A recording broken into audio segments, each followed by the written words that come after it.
Bonjour, ce télématin est fait à la rue parce que l'inspiration qui m'est donnée est venue en cours de route. Je vais trouver un spot plus calme, plus posé où je vais me mettre et je vais te parler avant que je ne perde ma pensée. Certaines personnes pensent que être chrétien, être pasteur, être enfant de Dieu, ça veut tout simplement dire que ne pas vivre dans le péché, ne pas être exposé au danger du péché. Nous sommes tous exposés au danger du péché. Le péché tente tout le monde. Le péché vient frapper à la porte de tout le monde. Et ce sont les épreuves qui arrivent à tout le monde. C'est à toi d'être fort pour surmonter ces épreuves-là et ces réalités-là. Voici un autre conseil.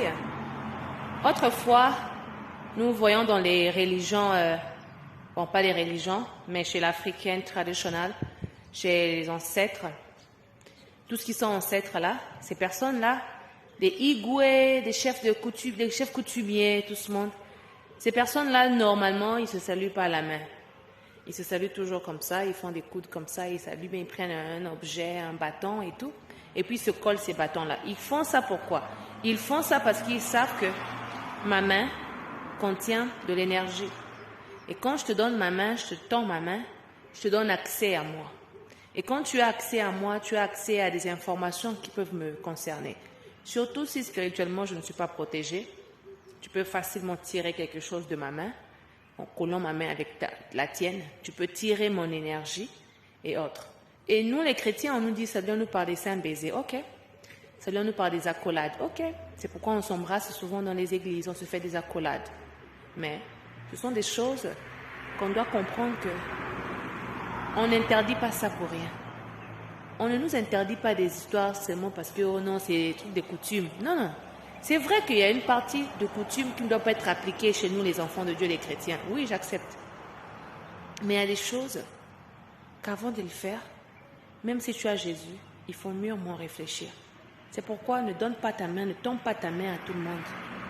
Ne tends pas ta main comme ça à n'importe qui. Parce que tu ne sais pas qui est en train de puiser ou voler ton énergie. Parce qu'apparemment, ça peut constituer aussi des portes d'entrée ou de sortie pour le monde des ténèbres dans ton corps, pour venir agir en toi. D'où, conserve ton énergie et protège-toi mûrement. Il y a une chose que j'ai retenue, c'est que l'énergie se vole de plusieurs façons. On peut te voler l'énergie de loin, tout comme on peut te voler de près. Ça me rappelle un jour, j'ai vu un monsieur qui a dit qu'il marchait en cours de route et il y avait un monsieur qui s'était tenu en cours de route dans la rue, il faisait rien, ce monsieur-là. Mais ce monsieur-là, son travail, son rôle était de se mettre debout là et voler l'énergie des gens. Toute personne qui passe sur l'avenue là, s'il rencontre le monsieur-là lui vole l'énergie. Le monsieur-là lui puise de l'énergie. Et je ne sais pas pourquoi, ils ont fait ça, à ce qu'on puisse voler l'énergie comme ça. Mais ce que je sais, c'est que parfois on te vole l'énergie en cours de route sans que tu ne te rendes compte. Je me suis mise debout ici parce que je voulais te montrer la statuette qui est derrière moi. La statuette que tu vois derrière moi est une statuette qui fait la beauté de cette parcelle ici. Mais il y a de ceux aussi qui prennent des statuettes, qui les déposent là en forme de caméra spirituelle pour checker la zone, pour surveiller qui passe dans son coin, sans que toi tu ne le saches. Toi tu vas voir, ah c'est beau les statuettes.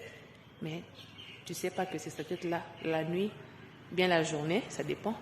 Ce sont des agents de sécurité, de protection pour quelqu'un dans le monde spirituel. Prochaine question. Je suis également tombée sur cet artiste qui racontait sa vie, qui confessait des erreurs qu'il a eu à faire.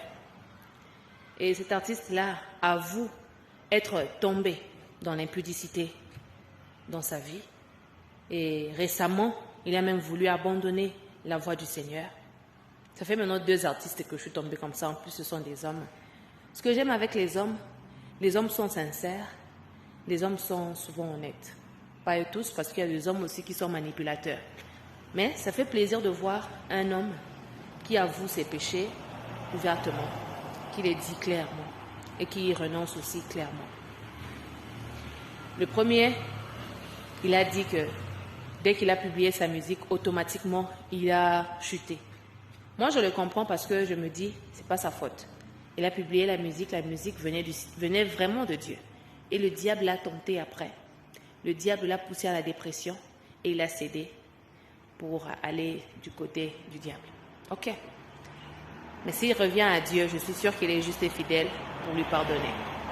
La deuxième dit que lui, il était païen et sa vie entière, il était païen, il était vraiment mauvais. Mais en venant à Jésus, Jésus l'a transformé. Après quelque temps, il a rechuté. Il admet qu'il a rechuté. Vous savez, le problème avec nous les chrétiens, c'est que nous n'aimons pas accepter la vérité. Moi, je fais partie des gens qui assument. Quand j'ai tort, j'ai tort. Quand j'ai raison, j'ai raison. Quand tu as fait le péché, tu as fait le péché. Quand tu n'as pas fait le péché, tu n'as pas fait le péché. L'erreur est humaine. Ce n'est pas parce que je suis pasteur, que je suis prophétesse, que je te prêche la parole, que Dieu me parle, que ça fait de moi une extraterrestre. Non, je suis terrestre, je suis humaine aussi comme toi. Sauf qu'il y a une particularité en moi qui m'a démarquée aux yeux de Dieu, qui nous diffère de toi. Il y a des sacrifices que je fais pour Dieu que toi tu ne peux pas faire pour Dieu. C'est pourquoi il s'est penché vers moi pour me révéler et me déposer des histoires dans ma tête. C'est juste ça la différence.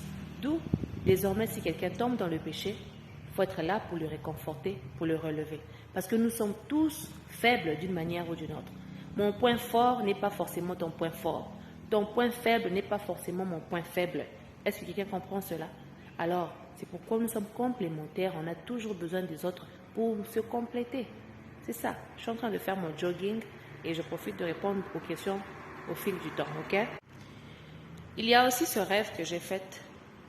Je ne sais pas si c'est une menace, si c'est une prédiction, mais je suis sûre que c'est pour le futur. Mais il y a une personne qui est en train de nourrir la colère sur quelqu'un. Oui, je vois une personne en train de nourrir la colère sur quelqu'un. Et cette personne-là est en train d'utiliser l'hypocrisie pour manifester la colère là envers la personne. C'est ce que je vois.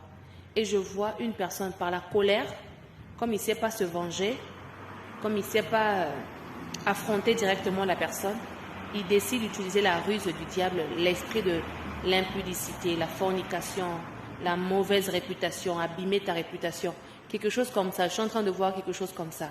On veut publier quelqu'un, on veut humilier quelqu'un, exposer quelqu'un. Je suis en train de voir un truc comme ça, mais qui n'est pas dans le bon sens. Combien même la personne est innocente. Oui, je vois que la personne est innocente, la personne ne se reproche de rien, mais malgré ça, on va toutefois vouloir lui faire du mal. Je viens prier pour quelqu'un.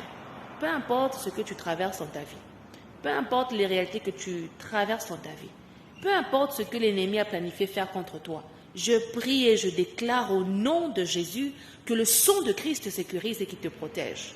Que personne n'arrive à t'éloigner de la présence de Dieu. Aucune épreuve, aucune méchanceté des hommes ne t'atteindra au nom de Jésus. Sois couvert et sois sécurisé par l'agneau de Dieu. Toi qui passes des moments difficiles, oui, je vois quelqu'un qui est en train de passer des moments difficiles. Dieu me dit de te dire qu'il est là. J'ai fait ce rêve là où le Seigneur m'a montré une bouteille, les bouteilles qu'on pompe là. Oui, je vois cette bouteille-là. Et il est écrit dessus, on pouvait écrire la marque du produit, mais on a écrit « Sois patient »,« Be patient ». Je vois ça en anglais. « Be patient ». Je vois « Be patient ». Qui doit être patient? Je ne sais pas. Mais je viens prier pour quelqu'un, que Dieu t'accorde l'esprit de patience au nom de Jésus. Peu importe les domaines, peu importe les circonstances, les réalités, les challenges, que l'esprit de patience soit ton partage au nom de Jésus. Et que Christ soit ta force, soit ton intelligence. Alléluia. Et je vois aussi quelqu'un qui est abusé. Oui, on t'a exploité. Tu ne sais pas comment rebondir. Be patient. Le Seigneur finit toujours par nous montrer le chemin. Il finit toujours par nous dire ce qu'on doit faire. La prochaine étape, il finit toujours par nous révéler. Ok? Alors, restons sûrs que Jésus regarde tout. Il voit tout. Et même quand on te trahira, on t'humiliera, on va te faire du mal, n'oublie pas que Jésus voit tout. Et tôt ou tard, ceux qui sèment finissent par le récolter. Tu sèmes la haine, la honte dans ma vie, tu finiras par le récolter. Tu me cherches des problèmes, tu me fais du mal, tu finiras par payer. Alors, toi qui passes des moments bizarres, dis-toi que Dieu voit et il finira par te relever, te booster à nouveau et te donner la victoire au devant de tes ennemis, au devant de ceux qui te font du mal. Au nom de Jésus. Voilà. Il y a cet ami qui m'a posé cette question de est-ce que je dois supporter tout, assumer tout pour les humains? Non. On ne doit pas tout accepter, on ne doit pas tout assumer pour un humain ou des humains. Non, je m'y oppose. Je pense que c'est pas une bonne chose. Il ne faut pas être prêt à tout pour l'argent ou bien être prêt à tout pour ce que les hommes ou bien les humains peuvent nous offrir. Parce que des fois, ce que les humains ou bien les hommes veulent nous offrir ne nous correspond pas. Ah ben oui. J'aime ce que cette phrase dit en anglais.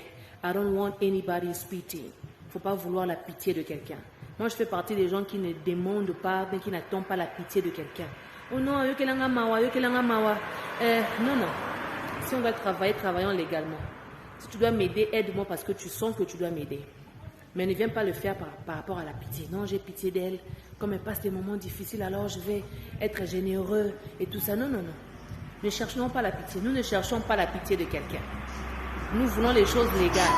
Quand c'est légal, quand c'est dans nos droits, il faut nous l'accorder. Et il ne faut pas aussi ressentir de la pitié. Quand tu veux aider quelqu'un, dis que non, je compatis. Ce n'est pas de la pitié. Et quand on ressent de la pitié, un jour tu peux ouvrir ta bouche pour dire Nasungaye passe par pitié. Et je la voyais comment elle quémandait là-bas, alors je l'ai aidée par pitié. Ne nous aidez pas par pitié. Aidez-nous par compassion.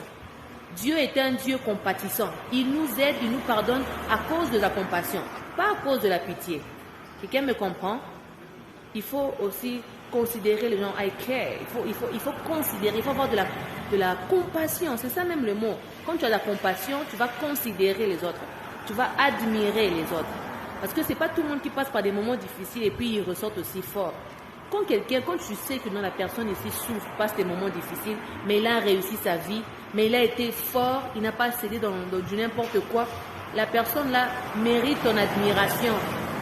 La personne là mérite vraiment tes éloges. Tu dois l'encourager et dire que non, tu es une bonne personne. Tu es une personne forte. Hein? Tu n'as pas cédé. Malgré les attaques, malgré les propositions du monde des ténèbres, les hommes mariés, on pouvait t'aider, tu n'as pas cédé. Tu es une personne forte. Il ne faut pas oublier ça. Les personnes fortes ne sont pas souvent encouragées. Mais quand tu remarques que la personne c'est une personne forte, il faut l'encourager. Même avec un mot, même avec un peu d'argent, même avec une phrase d'encouragement. Peu importe. Parce que tout fait non, ça contribue. Quand tu boostes quelqu'un que non, moi je vois ce que tu fais. Continue, n'abandonne pas, c'est important. Tu marques le cœur de la personne là. Les gens honnêtes sont maintenant rares. Beaucoup de gens veulent des gens faux. Moi, je vous avais tantôt dit que c'est comme avec moi. Je ne veux pas être une fausse personne. Je ne voudrais jamais être fausse. Alors toi aussi, ne choisis pas d'être faux. Quand tu choisis d'être faux, tu vas porter les masques là aujourd'hui, demain. Arrivera toujours un moment où tu vas t'enracer. Tu vas te fatiguer d'être une fausse personne. Tôt ou tard, tu finiras par te fatiguer. Par contre, quand tu es une personne authentique, quand tu es une personne vraie, tu restes toi. Peu importe les réalités, peu importe les défis de la vie, tu restes comme tu es. Quelqu'un me comprend? Retiens bien ça. Je vais clôturer avec celui-ci. J'aime beaucoup Habakkuk. Habakkuk dit qu'il y a un temps pour tout dans la vie. Un temps pour planter, pour s'aimer, pour récolter, pour pleurer, pour rire. Il y a un temps pour tout dans la vie. Rien n'est éternel. La souffrance n'est pas éternelle. Les défis ne sont pas éternels. Si tu fais des sacrifices pour quelqu'un aujourd'hui et que la personne ne reconnaît pas cela, ce n'est pas grave. Demain, Dieu trouvera quelqu'un d'autre qui reconnaîtra ces sacrifices-là. Quelqu'un me comprend? Alors, les chansons ne doivent pas pousser Joseph à changer la nature de son cœur. Joseph reste Joseph. Continue à aider à faire du bien aux gens. Laisse les chansons partir. Laisse le panetier partir. Dieu enverra Asnath sur ton chemin. Je ne sais pas si quelqu'un me comprend. Ça peut me rappeler aussi une personne. Tu as aimé quelqu'un. Tu as s'aimé en l'homme. Tu as fait confiance. Tu as attendu. Tu attends que la personne-là réagisse. Tu dis des choses. Tu te rabaisses au plus bas. Mais moi, j'ai compris même que les hommes, ils aiment les gens faux. Ah oui. Un homme qui dit, moi, je veux une femme authentique, une femme vraie. Il veut une femme qui va les rendre fous. Il veut une femme qui va l'exploiter, son argent. Il veut une femme qui va traumatiser ses pensées. C'est pourquoi un homme comme ça, il ne te mérite pas. Eh bien, c'est clair. D'où, ne regrettons pas les choix qu'on a eu à faire. Et quand quelqu'un, tu donnes la chance à quelqu'un de donner des choses chez une personne et qu'il ne t'a pas donné ce que tu voulais, plie bagage et pars. Réfléchis, prends d'abord le temps de réfléchir mûrement. Qu'est-ce que je peux faire de ma vie qui peut me rapporter de l'argent? Quand tu trouves ce que tu peux faire, travaille. Concentre-toi sur Dieu et ton travail. Un jour, la SNAT là qu'il faut pour ta vie viendra rencontrer ton chemin. Fille ou comme homme, ça dépend. Si c'est un homme qui me suit, tu rencontreras la bonne femme qu'il faut. Si c'est une femme, tu rencontreras l'homme parfait qu'il faut. Et la personne là, chaque jour, remerciera le ciel. Pourquoi? Parce que tu es tombé sur son chemin. Ne l'oublie pas. Parfois, on perd aujourd'hui quelque chose de valeureux, quelque chose qui coûte cher, de l'or. Mais Dieu nous préparait le diamant demain. Tu peux perdre quelque chose qui a la valeur de ma diaba. Nous allons permettre que parce qu'il y a quelque chose de mieux, de vraiment mieux qui t'attend là dehors, devant. Sois béni au nom de Jésus. Moi, j'ai fini mon jogging, je rentre chez moi. Qui est-ce qui cherche l'année de la paix et de la bonne nouvelle?